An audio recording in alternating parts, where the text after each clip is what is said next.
Okay. The Stampede to Lenox.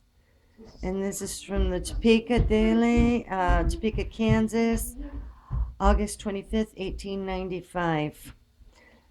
The Stampede to Lenox Society, tired of yachts, dinners, and gossip, go to the place of 17 hills, resolving its resolving itself into a vast sanitarium inhabited by very swell people. Everyone owns a mountain. There we go. Linux is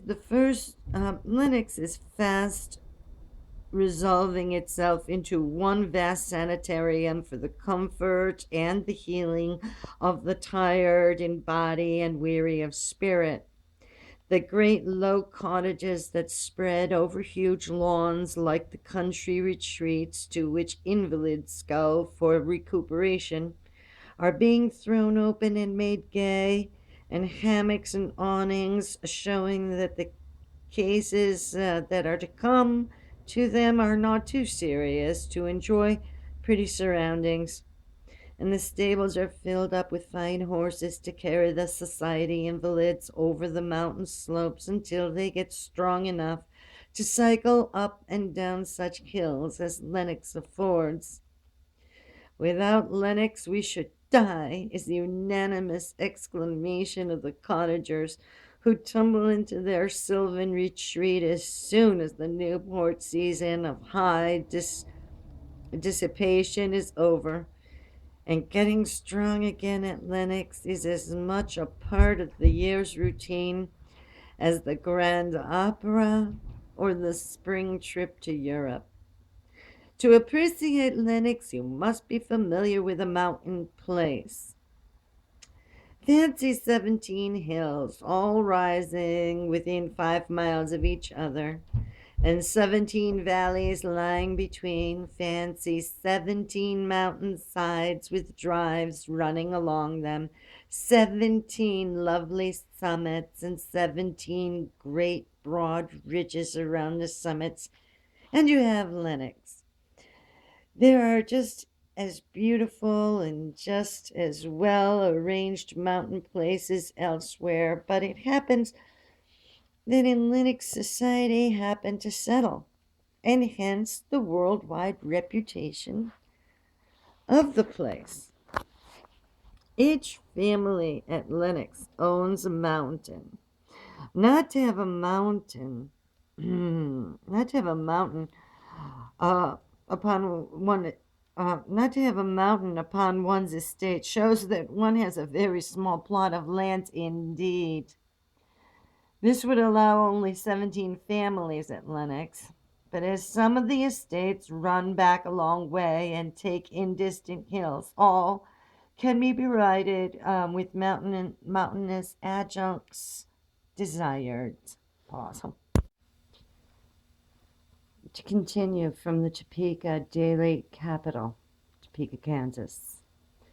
The center of Lenox is a small hotel, not grand at all, except for the table, which is exquisite. The hotel itself is not quite so pretentious as the winged farmhouse at which you stop to get a glass of milk, nor is its veranda as wide. Woe to the one who lodges there. But the table is so good and the view so excellent that wealthy cottagers drive 2 miles 3 times a day to get their food instead of bringing a reluctant chef to Lenox. Opposite the hotel is the post office, and lying across is beautiful little Trinity, which Adele Sloan was married, and the gallery of which was entirely filled with Harvard students, her husband's classmates. The Sloan family are at Lenox now, and indeed without them the place would be as bare as Newport without its great family. Their house is a very long and very low one called Elm Court, because of the elms that hide it. And as the banded badinage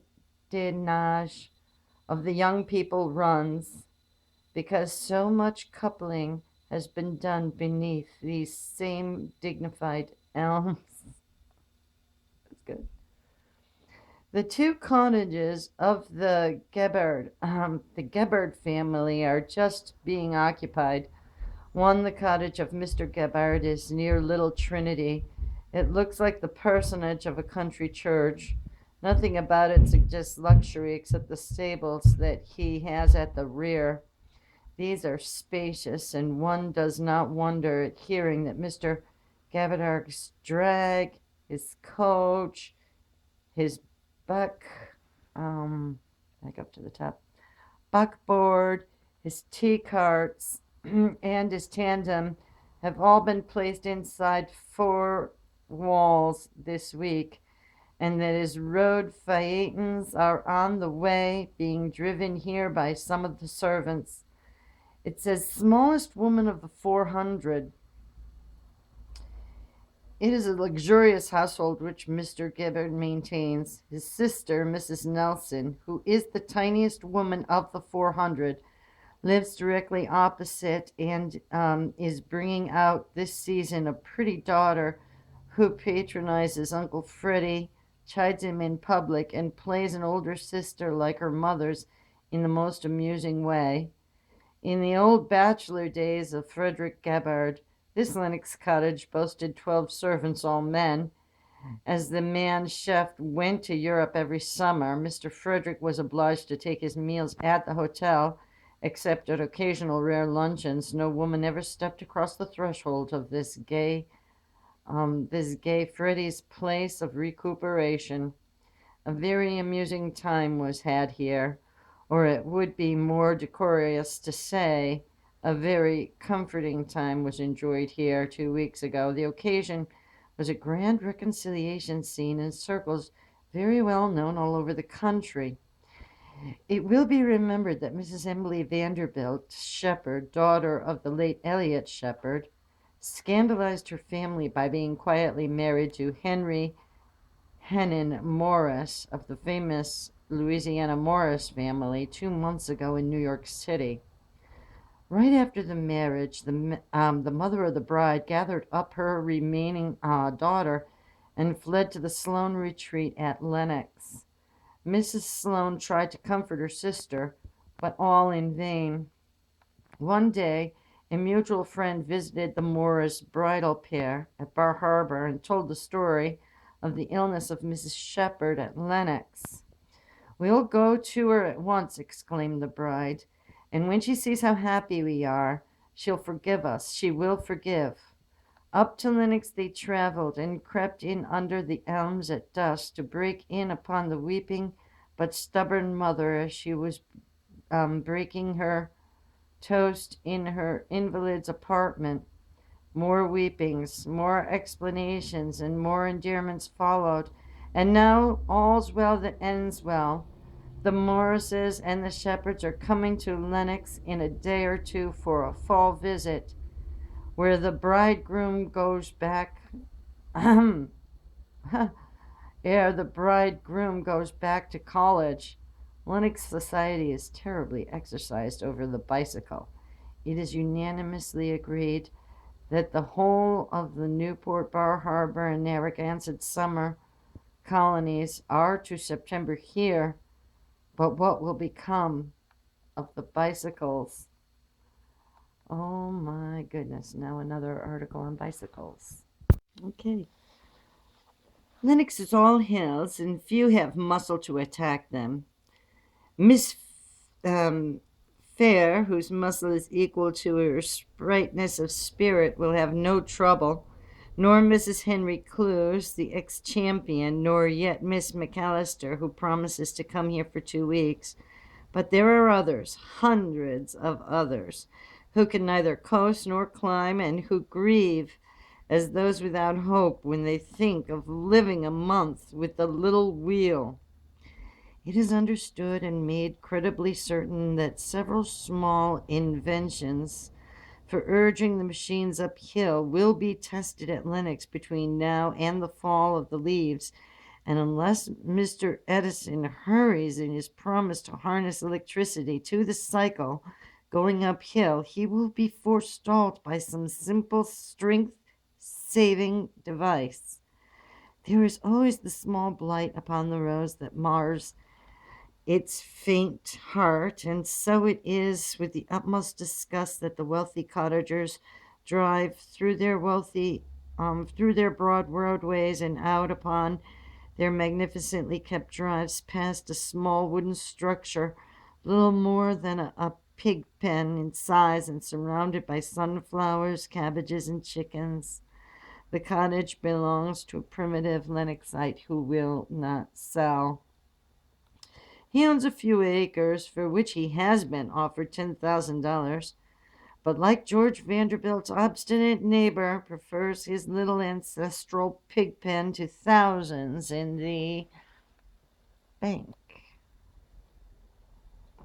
He barely makes his fodder, but like the miller of the Dee, he sings all day, and none so happy as he.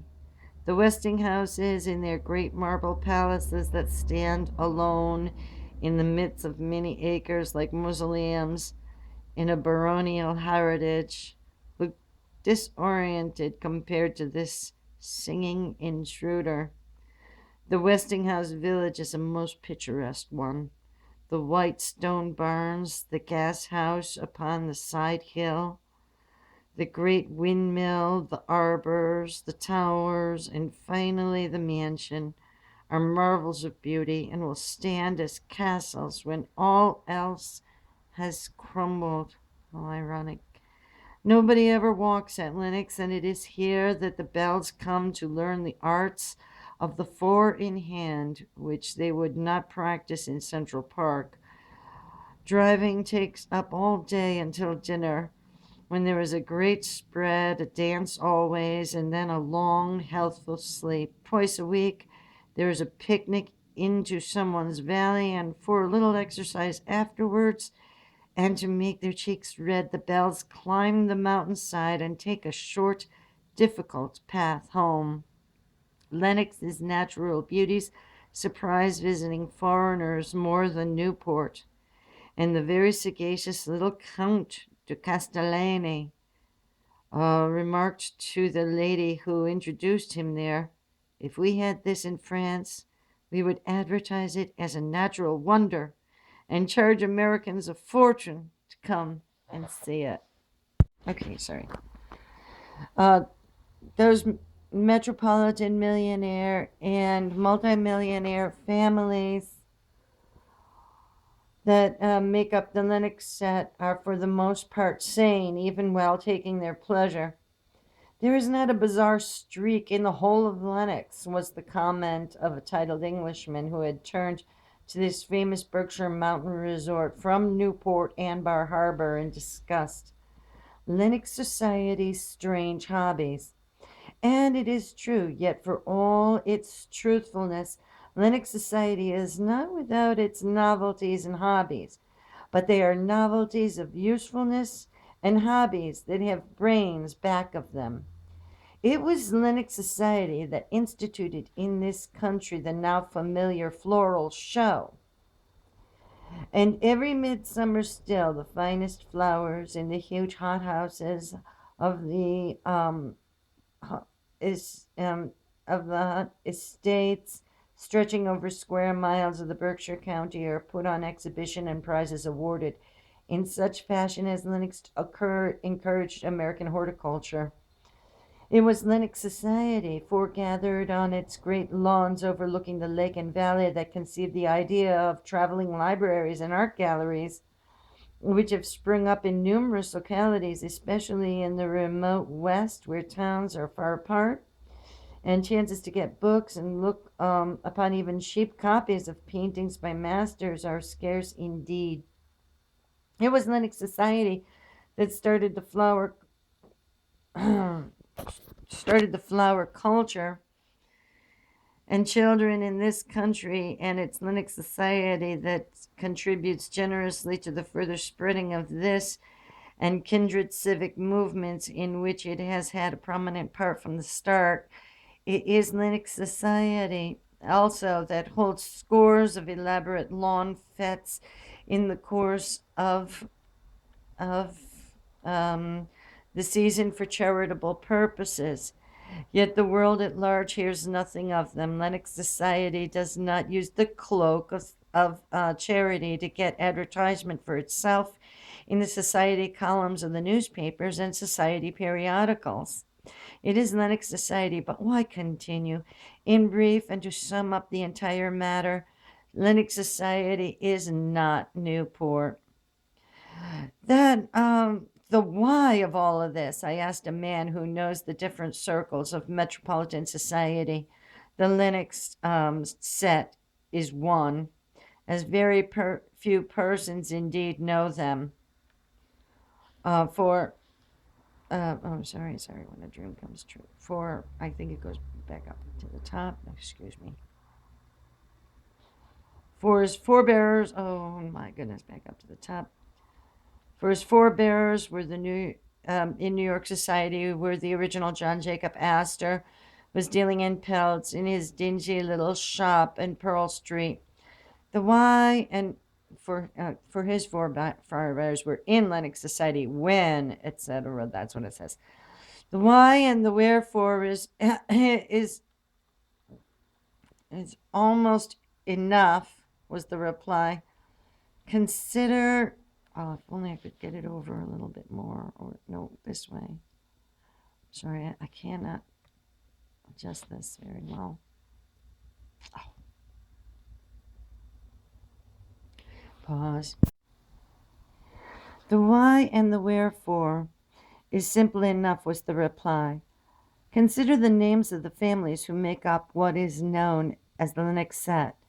There is not among them the name of a single person who makes a fool of himself or herself at Newport yearly, to the mingled disgust, gaiety, and scorn of the nation. In other words, neither the rich family in and making a monkey of itself to gain publicity, nor the rich family just on the edge and doing all sorts of extraordinary things in an effort to break in, is of the Linux crowd. That's just it in a nutshell. Linux society is the real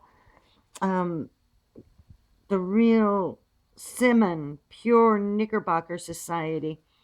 It is the society that one hears little or nothing about in the public prints, for everyone is sure of his place. He does not have to herald the fact. He is not of the set that attended the smart set by several generations, and further, his family has been used to the possession of millions for so many years that it knows how to and does spend the dollars sanely. Has the country at large ever heard much about the John Sloanses, or the Douglas Sloanses, or the Edward Whartons, or the Folsoms, or the Thatcher Adams, or the William Armstrongs, or the Robin Tituses, or the Shimmerhorns, or the Cuttings, or the Frothinghams, and the Burdens? These are some of the families that make up this altogether circumspect, wealthy social set. About the only member who has ever been strongly before in the public is Anson Phelps Stokes. He, however, is no longer considered an active member. His enormous cottage is some 1,000 feet in circumference, and if it continues down here, yeah, and used as a hotel for several years past, has recently been sold by him. A few Linux peculiarities. Linux society is a good human is good in a human sense. That's one of its distinguishing peculiarities. Its members are unheralded and do not strive after smartness. That's another decidedly so. And a third is its fondness for indulging itself every Sunday noon in an infernal gathering at the Linux post office after church lets out. Here, as they wait for the letters to be distributed, I think we'll have to go back up, hopefully be able to get it. The news and the the news and something of millions hold animated conversation and the gossip of the week past and the news of social events for the present week and options of the preacher's sermon are freely and unconventionally exchanged in true backwoods style. Have you ever waited in your native town for the mail to be distributed on a Sunday noon? Then you know better than words can set forth how Lennox society carries on at this time. Lennox society is further peculiar in that there is only one Lennox set. Newport, for example, has at least three broad sets: the smart set, the old family set, it's never heard of, and those who are desperately hanging on the fridge and waiting their chance to bolt in. But with Lennox society, it is either positive or negative. One is firmly in or most certainly out. So it comes about that the social climber, to quote the maker of the time-worn paradoxical phrase, is conspicuous by her absence from the Lennox set. And what a blessed relief that must be to the set itself. Four distinct peculiarities, yes. There is a fifth. Quite a number of independent spinsters are prominent in the set. Mrs. Clement Furness, have you ever heard the name?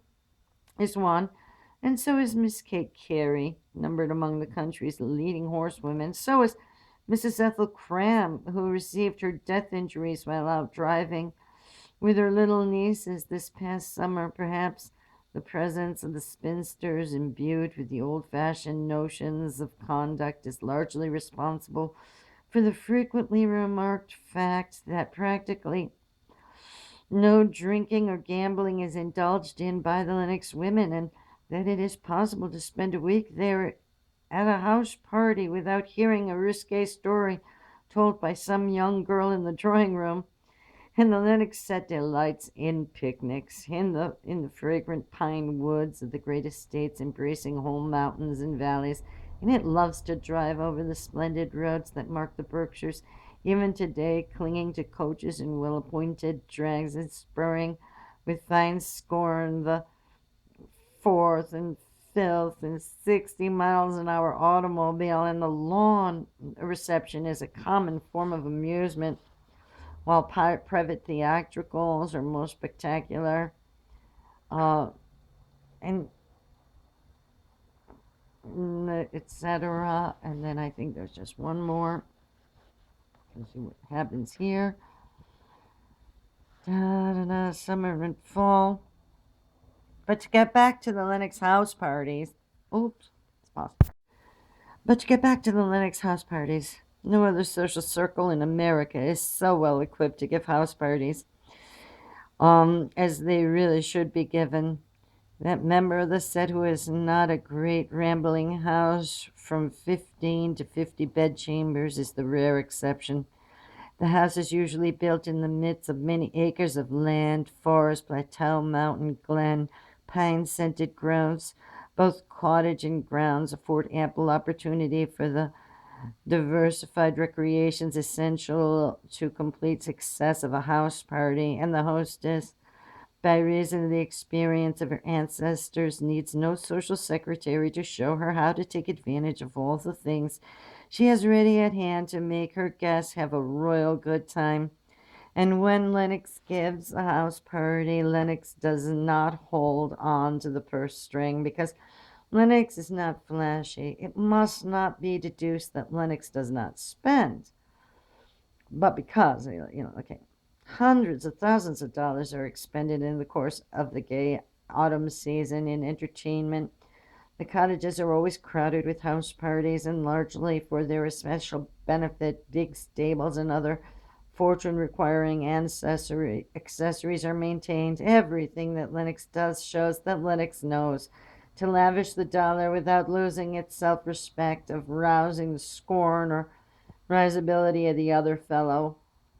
Of late years, the most elaborate house parties have been given by Mrs. John Sloane at Windhurst, a great rambling cottage in the Elizabethan style overlooking several hundred acres of picturesquely wooded mountain land. The Sloane estate is typical of the scores of estates that stretch all the way from Pittsfield, 6 miles to the north of Lennox, to Stockbridge, an equal number of miles to the south, and to the east and west of the village on every suitable eminence other estates extend for as many miles, and are as possessed by the Lennox folk for their picturesque state and historic little western Mass um, village that gives the set its name is far too small to hold all the members on its immediate outskirts where the first estates were founded. One of the chief delights of the house parties lies in watching the turning of the Berkshire foliage.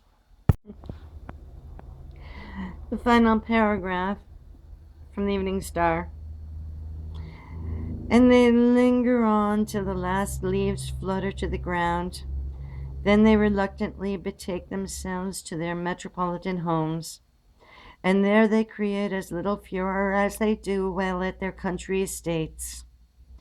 Really now, aren't those Lennox people the most astonishing society folk you've ever heard about? And don't you think you'd do wisely to recall them to mind when the thought insidiously begins to creep into your brain that all so-called society cannot exist without being garish and vulgar?